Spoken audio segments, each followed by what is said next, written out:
na rin sa last-minute shopping at paghahanda ang ating mga kababayan sa Cebu para sa pagsulubong sa bagong taon mamayang gabi. Nananawagan naman ng LGU sa mga residente na iwasan ang pagpapaputok at nang maiwasan din ang mga aksidente. Yan ang ulat ni Jessie Atienza ng PTV Cebu. Ito ang Carbon Public Market, ang pinakamalaking pamilihan sa lungsod ng Cebu. Agad bubungad ang sari-saring ibinibentang prutas na karamihan ay hugis bilog. May lechon ding ibinibenta dito at maging mga ready-made na mga panghimagas. May mga turotot din na mabibili sa paligid. Dagsari ng mga tao sa wholesale na tindahan. Sa Fuente Osmeña naman, mabibili ang mga t-shirt na may imprentang Happy New Year. Inaasahang mas dadami pa ang mamimili ngayong araw ayon kay Mang Arnel.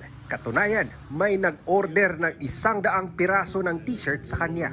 O, naganda-ganda siya. Unang lig kabuk.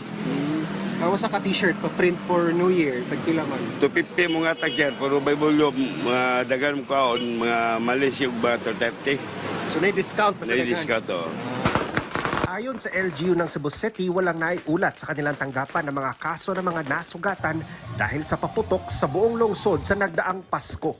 Kaya naman ngayong pagsalubong sa bagong taon, inaanyayahan niya ang mga kababayan na gumamit na lang ng mga ibang bagay na pampaingay para mas ligtas at iwas aksidente.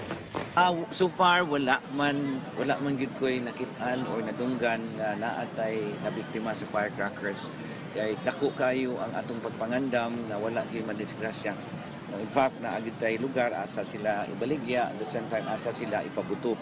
Atong giawhag ang mga kapulisan o ang mga military nga dili gyud sila magpabuto sa ilang armas during the time.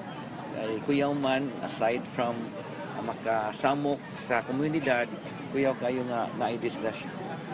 Ayon sa LGU ng Cebu City, may 4 na mga lugar dito sa buong lungsod ang magkakaroon ng fireworks display mamayang gabi bilang pagsalubong sa bagong taon. Kabilang na riyan itong Plaza Independencia na bukas sa publiko at mamayang alas 8 ng gabi ay magkakaroon ito ng programa kung saan merong sayawan, may kantahan, kasama mga local na mga artists at mga lokal na mga banda.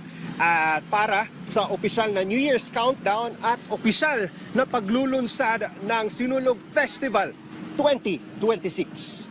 Mula dito sa PTV Cebu, bumabati sa inyo ng maayong pagsugat sa bagong tuig, Jessie Atienza para sa Pambansang TV sa Bagong Pilipinas.